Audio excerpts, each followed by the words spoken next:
नमस्कार, मैं हूं आलोक और आप देख रहे हैं डेली 24 भारत।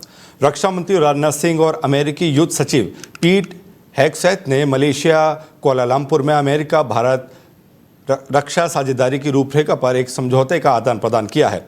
इस दौरान अमेरिका ने भारत के साथ ऐतिहासिक 10 वर्षीय रक्षा रूपरेखा पर हस्ताक्षर किए हैं। दरअसल अमेरिकी युद्ध सचिव पीट हेग्सेथ ने एक्स पर बताया कि उन्होंने भारतीय रक्षा मंत्री राजनाथ सिंह से मुलाकात की और इस समझौते पर हस्ताक्षर किए हैं।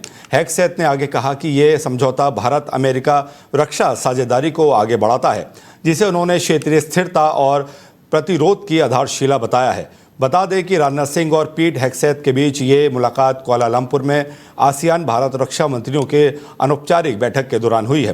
रक्षा मंत्री राजनाथ सिंह ने आसियान भारत रक्षा मंत्रियों की अनौपचारिक बैठक में अपने उद्घाटन भाषण में कहा कि भारत आपदा राहत, आतंकवाद निरोध और समुद्री सुरक्षा में योगदान देता है और दक्षिण चीन सागर में नौवहन की स्वतंत्रता और अंतर्राष्ट्रीय कानून के पालन का समर्थन करता है।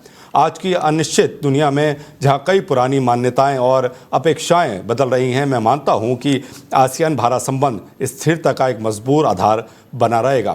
आसियान और भारत दोनों ने तेज आर्थिक विकास दिखाया है। स्वाभाविक रूप से हम दोनों बेहतर आर्थिक संबंधों की तरफ देखते हैं, जिसे आपसी समृद्धि बढ़ेगी। आज की अनिश्चित दुनिया में जहां कई पुराने विश्वास और अपेक्षाएं बदल रही हैं, मैं मानता हूं कि आसियान इंडिया रिलेशनशिप स्थिरता का एक मजबूत आधार बना रहेगा। India ASEAN India east Asia summit, ADMM+, ASEAN regional forum और एक्सपेंडेड आसियान मैरीटाइम फोरम जैसे सभी आसियान लेड मैकेनिज्म्स में सक्रिय भागीदार रहा है। ये सभी एक उभरते हुए ASEAN centred regional security architecture के प्रमुख स्तंभ हैं। आसियान और इंडिया दोनों ही क्षेत्रों ने तीव्र आर्थिक विकास दिखाया है। स्वाभाविक रूप से हम दोनों ग्रेटर इकोनॉमिक टाइज की ओर देखते हैं, जिससे पारस्परिक समृद्धि हो। आसियान के साथ व्यापारिक संबंधों को और मजबूत करने के लिए हम ASEAN India trade in goods agreement की समीक्षा शीघ्र पूर्ण होने की आशा करते हैं। एक्सेलेंस। दिल्ली के रोहिणी स्थित स्वर्ण जयंती पार्क में आर्य समाज ने अंतर्राष्ट्रीय आर्य महासम्मेलन 2025 का आयोजन किया। यह कार्यक्रम 30 अक्टूबर से 2 नवंबर 2025 तक चलेगा। आज के सत्र में अंतर्राष्ट्रीय वैदिक संगोष्ठी का आयोजन किया गया, जिसका विषय था स्वर्णिम भारत के नवनिर्माण में ऋषि परंपरा का योगदान। इस संगोष्ठी का आयोजन संयुक्त तत्वावधान में किया गया, जिसमें देश विदेश के 17 विश्वविद्यालयों के प्रतिनिधियों ने भाग लिया। कार्यक्रम का उद्घाटन प्रधानमंत्री नरेंद्र मोदी ने किया। आज के दिन कई प्रसिद्ध हस्तियों और विद्वानों ने इस सम्मेलन में हिस्सा लिया और अपने विचार साझा किए। आइए देखते हैं उनसे हुई बातचीत में कुछ मुख्य अंश। हमने खास बातचीत की कैबिनेट मंत्री DP यादव से। आइए आपको ले चलते हैं, बात कराते हैं यहाँ मौजूद अन्य अतिथियों से। सही रूप में हम उसका विस्तार नहीं कर पा रहे हैं, उसका विस्तार करना चाहिए। इसकी दुनिया को जरूरत है, क्योंकि दुनिया आज बारूद के ढेर पर खड़ी है। तो उसे मानवता को बचाने के लिए, इंसानियत को बचाने के लिए तो हमें ज़रूरत है उस विचारधारा की, जो विचारधारा हमारे वेदों ने, हमारे ऋषियों ने, हमारे महर्षियों ने, महर्षि दयानंद ने, आर्य समाज ने इस पूरे देश के और पूरी दुनिया के लोगों को दी थी। उसकी महती जरूरत है। तो क्या महर्षि के जो विचार है वो आज के दौर में कितनी ज्यादा आज की पीढ़ी को समझने की आवश्यकता है? देखिए, प्रासंगिक हैं, समझने की इसलिए जरूरत है। हमारे यहाँ जो गांव देहातों में गरीब मजदूरों में अशिक्षा फैली है, उनको शिक्षित बनाने की जरूरत है। ये काम सरकारों का है। सरकारों को चाहिए कि सुलभ और मुफ्त शिक्षा के आधार पर हमारी उन वैदिक परंपराओं को ताकत देकर उन परंपराओं को आगे बढ़ाने का काम करें, ताकि नैतिकता यहाँ मजबूत होकर के उभरे। जिस नैतिकता की समाज को जरूरत है, इस देश को जरूरत है। इसी रूप में हम देशभक्त की जो नई पीढ़ी पैदा करके उसने ताकत देने का काम करेंगे। उनके लिए भी शिक्षित होना, शिक्षा देना बहुत जरूरी है। उसी पर बल देते हुए आर्य समाज के इस महासम्मेलन में मैं सम्मेलन के लिए मौजूदा सरकार को भी, यहाँ आचार्य लोगों को भी बधाई देना चाहता हूँ, धन्यवाद देना चाहता हूँ। आज की संगोष्ठी का विषय जो है, जो वैदिक ऋषि परंपरा रही है और उस ऋषि परंपरा का 19वीं शताब्दी में उद्घोष जो महर्षि दयानंद सरस्वती ने किया, उनको दाता हुए लेके सामाजिक चेतना का जो विकास किया गया और आध्यात्मिकता के साथ साथ सामाजिक जनमानस के विकास के लिए और बालिका शिक्षा के लिए जो दयानंद सरस्वती और उसके अनुयायियों के द्वारा जो मुहिम चलाई गई और उससे समाज को नूतन भारत बनाने में एक गति मिली है, उस गति को आगे बढ़ाने के संदर्भ में वक्ताओं ने अपने विचार रखे और बहुत ही अच्छे अच्छे विचार वक्ताओं के द्वारा रखा गया। मैं मानता हूं कि आज सबसे अच्छे भाषण व्याख्यान इस संगोष्ठी में हुए हैं और कल परसों 3 दिन और होंगे। सर, माननीय प्रधानमंत्री जी, महर्षि दयानंद विश्वविद्यालय रोहतक से आया हूं और संगोष्ठी जो है ये महर्षि दयानंद की वेदों के विषय में क्या मान्यताएं थे और समाज को, राष्ट्र को और संसार को कैसा वो बनाना चाहते थे। उनका एक ही नारा था कि संसार को श्रेष्ठ बनाओ, कृण्वन्तो विश्वमार्यम, और इसका आधार बनाया उन्होंने वेदों के सिद्धांत को, क्योंकि वेद दुनिया की सबसे प्राचीन पुस्तक है और वेद में जितने भी सिद्धांत दिए हैं वो किसी एक व्यक्ति, किसी समाज या किसी एक समुदाय के लिए नहीं है, वो पूरी मानव जाति के लिए सिद्धांत वहाँ पर दिए हुए हैं। जब वेद कहता है कि कृण्वन्तो विश्वमार्यम, कि सारे संसार को श्रेष्ठ बनाओ, तो वहाँ पर कोई भेदभाव नहीं है, संसार की बात करता है, वहाँ पर किसी राष्ट्र की बात नहीं है। तो मानवता का संदेश इस संगोष्ठी के माध्यम से यहाँ सभी विद्वान दे रहे हैं। ये इसका उत्तर पूर्वी दिल्ली के सीलमपुर इलाके में एक बार फिर गोलियों की आवाज से दहशत फैल गई।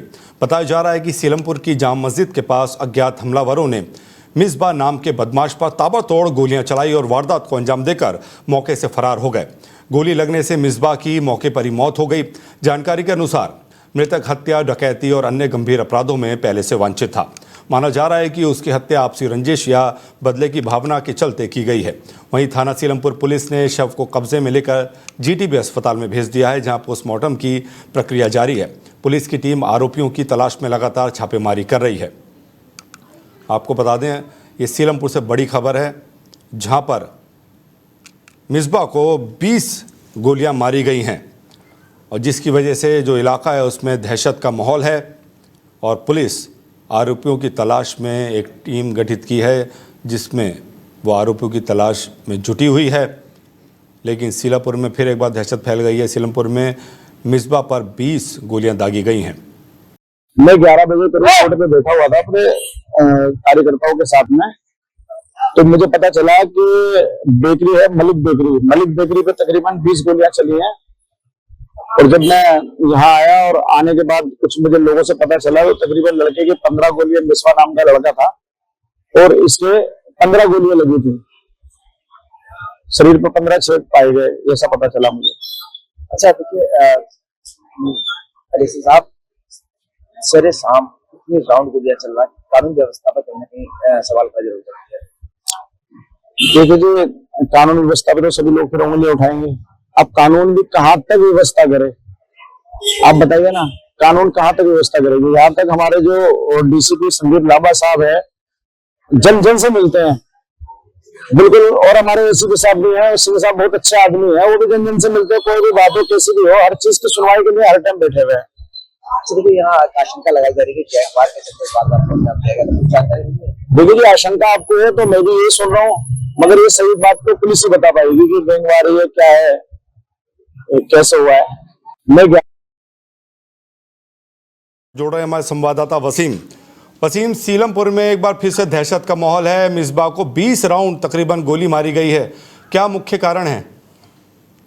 जी बिल्कुल, दिल्ली के अंदर जो सीलमपुर का इलाका है वो गैंगवार का अड्डा बन चुका है और वहाँ पर लगातार गैंगवार देखने को मिल रही है। और इसमें भी ये जो मिसबा नाम का ये व्यक्ति है जिसको मारा गया है, ये भी एक शार्प शूटर था और पहले ये छेनू गैंग के लिए काम करता था, उसके बाद ये हाशिम बाबा गैंग के लिए काम करने लगा। लेकिन उसके बाद अब इसके जो दुश्मन है उन्होंने इसको मौका देख के इसको गोली मारी।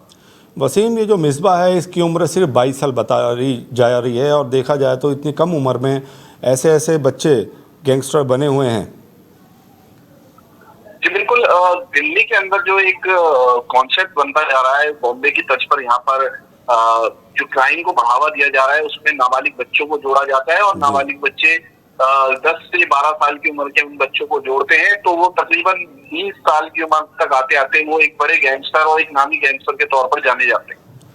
लेकिन लगातार सीलमपुर में जो ये वारदातें हो रही हैं, कहीं ना कहीं लॉ एंड ऑर्डर पर भी सवाल खड़े करते ही है। बिल्कुल, जिस तरीके से दिल्ली के अंदर गैंग वॉर लगातार बढ़ती जा रही है, आप देखिए आए दिन एनकाउंटर भी होते हैं। ऐसा नहीं है कि पुलिस इन पर कार्रवाई नहीं करती है, लेकिन जो वारदातें हैं वो लगातार बढ़ती जा रही हैं। गैंग सक्रिय हैं, जेलों में बैठकर ये अपना नेटवर्क चला रहे हैं, लेकिन दिल्ली पुलिस की तरफ से भी कार्रवाई की जाती है। लेकिन अभी जरूरत है दिल्ली पुलिस को भी इन पर सख्ती से कार्रवाई करने की, ताकि जो क्राइम का जो ग्राफ है दिल्ली के अंदर वो बढ़े नहीं घटे। वसीम, बहुत धन्यवाद हमसे जुड़ने के लिए, तमाम जानकारी साझा करने के लिए। तो आपको बताते चलें, सीलमपुर में दहशत का माहौल है, क्योंकि मिसबा के ऊपर 20 राउंड की तकरीबन गोली दागी गई है। दिल्ली के अलीपुर स्थित N44 मार्ग पर श्री खाटू श्याम मंदिर के सामने आज शाम एक बड़ा हादसा टल गया। बताया गया कि बुराड़ी निरंकारी से संभालका के निरंकारी सरोवर की ओर जा रहे यात्रियों की भरी बस अचानक संतुलन बिगड़ने के कारण पलट गई। उस समय बस में कई महिलाएं, बुजुर्ग और बच्चे सवार थे। बस चालक के मुताबिक आगे चल रही एक कार ने अचानक ओवरटेक किया, जिससे बस का नियंत्रण छूट गया और वो सड़क किनारे पलट गई। मौके पर मौजूद यात्रियों ने बताया कि हादसा काफ़ी भयावह था, लेकिन सदगुरु माता की कृपा से बड़ा नुकसान टल गया। सूचना मिलते ही अलीपुर थाना पुलिस और ट्रैफिक विभाग की टीमें तुरंत मौके पर पहुंची और राहत कार्य शुरू किया गया। क्रेन की मदद से बस को सीधा किया गया है। इस दौरान कुछ समय के लिए NH44 मार्ग पर यातायात बाधित रहा, जिससे बाद में सामान्य कर दिया गया। जानकारी के अनुसार 3 एम्बुलेंस घटनास्थल पर पहुंची और कुछ यात्रियों को सावधानी के तौर पर नज़दीकी अस्पताल भेजा गया। हालांकि किसी को गंभीर चोट नहीं आई, लेकिन कुछ लोगों को हल्की चोटें लगी हैं, जिनका इलाज जारी है। पुलिस ने सभी यात्रियों को सुरक्षित रूप से दूसरी बस के जरिए उनके गंतव्य तक भेज दिया गया है। अब मामले की जांच की जा रही है, जिससे पता लगाया जा सके कि दुर्घटना की वास्तविक वजह और जिम्मेदार व्यक्ति कौन था। अपना नाम बता दो। लक्ष्मीनाथ शंकर साहब। कैसी कुछ जानकारी है? नहीं, हम तो गाड़ी में बैठे थे, हमको इतना मालूम है। अचानक इधर धड़ाम जैसा आवाज आया, गाड़ी पलटी हुई है। आप कहाँ से कहाँ से जानते हैं? अभी हम बुराड़ी रोड सरोवर है ना निरंकारी, उधर से तमालका जा रहे थे तमागम। चला रहा था मैं। अपना नाम बताइए। यूसुफ। किस तरह हादसा हुआ? हादसा क्या हुआ, ये गाड़ी वहाँ से आई, मैं ऐसे आ रहा था, एक गाड़ी आई ऐसे करके, वो ऐसे करके ऐसे निकल गई, कट मारा मेरे आगे। कट मारने के बाद मैंने डिवाइडर की तरफ गाड़ी काटी, मेरी गाड़ी डिवाइडर में लगी, पहले डिवाइडर में लगते टायर वहाँ से स्लिप हुआ, पलट गई। नहीं, चोट वोट किसी के लिए नहीं। हाँ, वैसे तो हल्की फुल्की थोड़ी बहुत तो लगी है, लेकिन डैमेज कोई नहीं है। आप ड्राइवर हो? हाँ। क्या नाम आपका? यूसुफ। कहाँ से कहाँ तक जा रही थी? ये बुराड़ी से जा रही थी, या क्या बोलते हैं इसका, कमालका। हमारे संवाददाता फिरोज हमारे साथ जुड़ रहे हैं। फिरोज, ये बड़ा बस हादसा टल गया है, लेकिन कहीं ना कहीं अगर देखा जाए बस की स्पीड ज़्यादा थी, जिस कारण वो अपना संतुलन नहीं बना पाया और पलट गई। बिल्कुल, मैं बताना चाहता हूँ अलीपुर का जो रास्ता है, NH44 का जो रास्ता है, लगातार हादसों का शिकार होता रहता है। और सबसे बड़ी बात यह है कि इस बस में जो सवार यात्री थे वो गनीमत की रही कि उनको सिर्फ हल्की चोटें आई, कोई गंभीर चोटें नहीं लगी। लेकिन ड्राइवर का कहना है, ड्राइवर से जब हमने बातचीत की तो ड्राइवर का कहना था कि वहां पर उसकी गाड़ी को एक जो छोटी गाड़ी है उसने ओवरटेक किया, जिसके कारण उस गाड़ी का संतुलन बिगड़ गया और गाड़ी फुटपाथ डिवाइडर से टकरा कर हादसे का शिकार हो गई। तो वसीम, सीधा सीधा देखा जाए, अगर स्पीड कंट्रोल में होती तो वो बस पलटती ही नहीं। जी बिल्कुल, अगर इस स्पीड तय मानक के हिसाब से चलती, वहां पर जो स्पीड जो इंडिकेटर लगाए गए हैं, स्पीड कैमरे भी लगे हुए हैं, लोगों को जागरूक भी किया जाता है कि अपनी लिमिट स्पीड में चलें, लेकिन फिर भी देखा गया अक्सर तमाम जो गाड़ियां हैं वो ओवर स्पीड से चलती हैं और जिसके कारण ऐसे बड़े हादसे पेश आते हैं। लेकिन जिम्मेदारी तो ड्राइवर को लेनी ही पड़ेगी, क्योंकि उसकी लापरवाही की वजह से ये बस पलटी है, क्योंकि सवारियां उसमें थी और ये तो गनीमत रही कि किसी को चोट नहीं आई, लेकिन आगे बड़ा हादसा भी हो सकता था। जी बिल्कुल, ड्राइवर की इसमें बिल्कुल लापरवाही है और सबसे बड़ी बात यह है कि पुलिस इस पर जांच भी कर रही है किसकी गलती है किसकी नहीं, क्योंकि वहां पर जो कैमरे लगे हुए हैं, उन कैमरों से पूरी जांच पड़ताल की जाएगी कि आखिर गलती किसकी थी। लेकिन आपने बिल्कुल सही बात कही, ड्राइवर का जो रोल है वो एक इम्पोर्टेंट रोल होता है, और पब्लिक ट्रांसपोर्ट में अगर इस तरीके की लापरवाही बरती जाएगी तो उससे जो आम यात्री है उनमें भी एक दहशत का माहौल रहेगा और आने वाले सफर करने में यात्री डरेंगे। फिरोज, बहुत धन्यवाद हमसे जुड़ने के लिए, तमाम जानकारी साझा करने के लिए। सुप्रीम कोर्ट ने साल 2020 में हुए दिल्ली दंगा के आरोपी शर्जील इमाम और उमर खालिद और अन्य आरोपी की जमानत मामले पर सुनवाई हुई। जस्टिस अरविंद कुमार और जस्टिस NV अंजारिया की पीठ इस मामले की सुनवाई की है। दोनों तरफ की तमाम दलीलों को सुनने के बाद जस्टिस अरविंद ने सुनवाई को सोमवार के लिए टाल दिया, जिस पर ASG SV राजू ने अपनी व्यस्तता की मजबूरी जाहिर करते हुए कोर्ट से सुनवाई को मंगलवार तक के लिए टालने की अपील की थी। इस पर जस्टिस अरविंद ने कहा, नहीं, हमें फ्रेश सुनवाई करनी है। आप अपने साथियों के साथ मौजूद रहने के लिए कहें, हम देखते हैं क्या कर सकते हैं। इससे पहले उन्होंने इस मामले पर टिप्पणी करते हुए कहा कि इसे सोमवार के लिए लिस्ट किया जाए, वो भी कोर्ट का पहला मैटर। दिल्ली दंगा से जुड़े आरोपियों की जमानत पर सोमवार को अगली सुनवाई होगी, और 2 जजों की बेंच में जस्टिस अरविंद कुमार ने इस मामले को एक महत्वपूर्ण मामला मानते हुए सोमवार को पहली सुनवाई के रूप में सूचीबद्ध करने का निर्देश दिया है। आपको बता दें, ये 2020 के दिल्ली दंगा मामले की सुनवाई सुप्रीम कोर्ट में चल रही है, जिसमें आरोपियों की जमानत के लिए बार बार अर्जी लगाई जा रही है, लेकिन हर बार उनकी जमानत की अर्जी है वो खारिज कर दी जाती है। और इस बार जो उनकी सुनवाई है सोमवार तक के लिए टाल दी गई है, क्योंकि जस्टिस का कहना है कि उन व्यस्त थे, जिसके कारण वो सुनवाई नहीं कर पाए हों। आपको बता दें, UAPA के केस में सुप्रीम कोर्ट में सुनवाई होगी। 3 नवंबर को कोर्ट अगली सुनवाई करेगा। 2020 उत्तर पूर्वी जिले दंगे से जुड़ी, आपको बता दें, ये सुनवाई सुप्रीम कोर्ट में चल रही है। और आपको बता दें, इसके अंदर ज़मानत की अर्जी बार बार खारिज कर रही है कोर्ट। ये तीनों आरोपी इस वक्त जेल में बंद हैं और इन पर 2020 में दिल्ली में दंगा भड़काने, दंगा फैलाने का संगीन आरोप है। और आपको बता दें, UAPA के तहत ये केस दर्ज किया गया है। और इस खबर पर हमारे साथ प्रमोद कुमार अधिवक्ता जुड़ रहे हैं। प्रमोद जी, बहुत स्वागत आपका डेली 24 भारत पर। Thank you sir. Pramod ji, 2020 का दंगा, हर बार ये जमानत की अर्जी लगाते हैं लेकिन खारिज कर दी जाती है। पुलिस यही कहती है कि इनको जमानत नहीं मिलनी चाहिए। अगली सुनवाई सोमवार की है, आप और कुछ क्या जानकारी है आपके पास? देखिए, आज ये माननीय सर्वोच्च न्यायालय में ये मैटर लगा हुआ था शर्जील इमाम का, और वो इसलिए ये लगाए थे कि इनकी मंशा थी कि अभी जो बिहार में इलेक्शन होने जा रहा है, इसमें ये इलेक्शन में कंटेस्ट करें, और उसके बाद वो जो है अब पॉलिटिक्स के मेन स्ट्रीम में आए, और इन पे जितना जब पॉलिटिक्स में आ जाएंगे तो इनके ऊपर में जो दाग धब्बे हैं वो थोड़ा सा धुल जाएगा। इनकी मोटिव था। और ये देखिए, जिसमें 2020 का दंगा हुआ था उसमें भी वो कोरोना का पीरियड था और अमेरिका के राष्ट्रपति यहाँ पे विजिट करने के लिए आए थे, तो उन्होंने पूरी प्रयास किया था कि ये चीज को दंगा कर करके हम एक इंटरनेशनल न्यूज में बनाएं और इंटरनेशनल मूवमेंट बना करके। दूसरा इनका जो पर्पस था, ये देखिए, ये कोई छोटा मोटा जो है जैसे भारत में पहले दंगा हुआ करता था उस तरह का दंगा नहीं था। ये जो है सबसे खतरनाक दंगा था। और इस दंगे में शर्जील इमाम का जो पॉलिसी था, एक तो पहला था कि चिकन नेक को काटना, और उसने साफ कहा था कि बांग्लादेश से ये चूंकि लगा हुआ है चिकन नेक, और वहां के जो डिस्टेंस है केवल 15 से 20 किलोमीटर की जो चौड़ाई पर है, और उसको जो है बांग्लादेश में मिला दो, और इस तरह से जितने भी जो ईस्टर्न स्टेट है, आपको आसाम हो गया, जो अरुणाचल हो गया, ये सबका सब जो है भारत से अलग कर दो। तो भारत को तोड़ने का और भारत पर डायरेक्ट आक्रमण करने का था। तीसरा जो था इनका कि मकसद कि ये जो है चाहते थे कि जिस तरह से अभी श्रीलंका में, पाकिस्तान में और बांग्लादेश में और ये यहाँ पे जो नेपाल में जो घटना हुआ है, जो सीधे जैन जी ने कर करके तख्ता पलट किया है और पूरे आप देखिएगा देश को जला करके नष्ट भ्रष्ट, इवन संसद और सुप्रीम कोर्ट तक के किया था। ये मकसद इनको हिंदुस्तान में भी करना था, और ये था कि हम पूरी तरह से जो लोकतंत्र का जो सिस्टम है उसको हम ध्वस्त कर दें।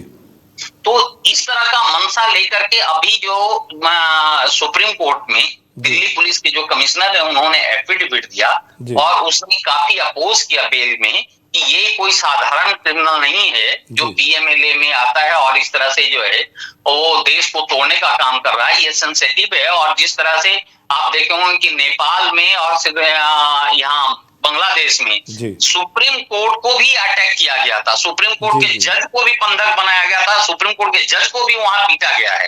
तो ऐसा नहीं है कि हिंदुस्तान में यदि जैन आक्रमण करता है और तोड़ने का काम करता है तो सुप्रीम कोर्ट इससे बचा हुआ रहेगा। तो सबसे पहले हमारा कर्तव्य होता है कि अपने देश को बचाएं।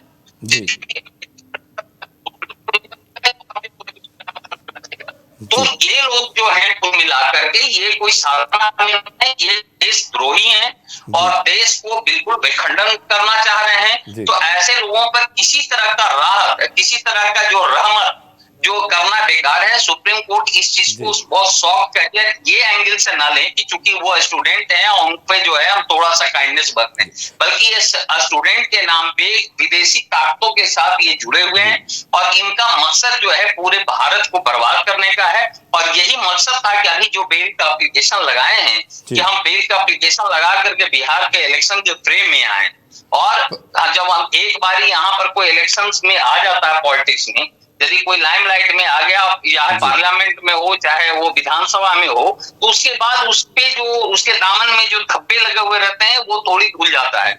वो आप एग्जाम्पल जैसे देखे हो कि अभी ये श्रीनगर में एक जो आतंकवादी है वो पार्लियामेंट का मेंबर हो गया है और उसके बाद देखिएगा जेल में रह करके देश को तोड़ने का उसके पास पुख्ता प्रूफ है। इसके बावजूद भी जब पार्लियामेंट सेशन होता है तो उसमें पूरी प्रोटेक्शन मिलता है। बहुत धन्यवाद हमसे जुड़ने के लिए, तमाम जानकारी साझा करने के लिए। दिल्ली के चिराग दिल्ली इलाके में आज शाम एक गंभीर घटना की आशंका के चलते हड़कंप मच गया।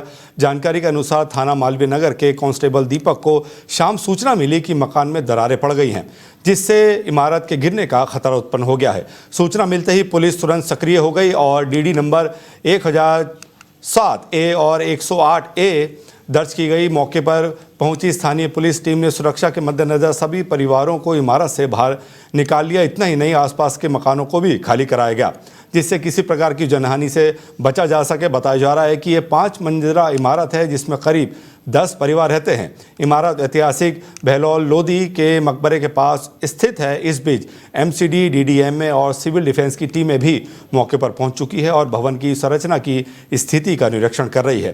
प्रशासन ने कहा कि स्थिति पर लगातार निगरानी रखी जा रही है और किसी भी आपात स्थिति से निपटने के लिए सभी इंतजाम किए गए हैं।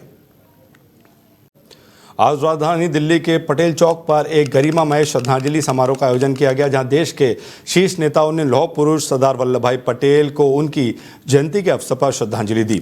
इस अवसर पर राष्ट्रपति द्रौपदी मुर्मू, उपराष्ट्रपति CP राधाकृष्णन, केंद्रीय गृह मंत्री अमित शाह, दिल्ली के उपराज्यपाल VK सक्सेना और दिल्ली की मुख्यमंत्री रेखा गुप्ता उपस्थित रहीं।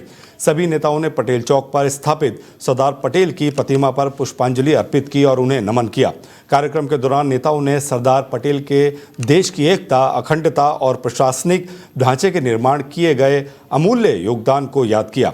राष्ट्रपति मुर्मू ने कहा कि सरदार पटेल का दृष्टिकोण और दृढ़ नेतृत्व भारत को एकजुट राष्ट्र के रूप में खड़ा करने में आधार स्तंभ साबित हुआ। इस मौके पर उपस्थित गृह मंत्री अमित शाह ने भी कहा कि सरदार पटेल की दूरदृष्टि के बिना आज का भारत संभव नहीं होता। कार्यक्रम स्थल पर बड़ी संख्या में अधिकारी, सामाजिक कार्यकर्ता और नागरिक भी मौजूद रहे, जिन्होंने राष्ट्रीय एकता दिवस के अवसर पर सरदार पटेल के आदर्शों पर चलने का संकल्प लिया। लौह पुरुष सरदार वल्लभ भाई पटेल की 150वीं जयंती के अवसर पर राष्ट्रीय एकता दिवस के तहत दिल्ली के आउटर जिले में रन फॉर यूनिटी का भव्य आयोजन किया गया। इस कार्यक्रम का मुख्य उद्देश्य देश में एकता, अखंडता और भाईचारे का संदेश फैलाना रहा। कार्यक्रम में Olympic silver medallist Ravi Kumar Dahiya मुख्य अतिथि के रूप में शामिल हुए, जबकि ज्वाइंट CP विक्रम नरवाल और DCP आउटर सचिन शर्मा भी मंच पर उपस्थित रहे। इस अवसर पर बड़ी संख्या में पुलिसकर्मियों, स्कूली छात्रों, युवाओं और सामाजिक संस्थाओं के प्रतिनिधियों ने बढ़ चढ़कर भाग लिया। रवि दहिया और ज्वाइंट CP विक्रम नरवाल ने फ्लैग दिखाकर दौड़ की शुरुआत की, जिसके बाद प्रतिभागियों ने पूरा जोश और देशभक्ति के उत्साह के साथ दौड़ लगाई और राष्ट्रीय एकता व अखंडता बनाए रखने का संकल्प दोहराया। कार्यक्रम के दौरान मुख्य अतिथियों ने प्रतिभागियों का उत्साहवर्धन किया और सरदार पटेल को नमन करते हुए कहा कि भारत की असली शक्ति उसकी एकता में है और हर नागरिक को इस भावना को अपने जीवन का हिस्सा बनाना चाहिए। इस बुलेटिन में इतना ही। अपना ख्याल रखिए और देखते रहिए डेली 24 भारत। नमस्कार।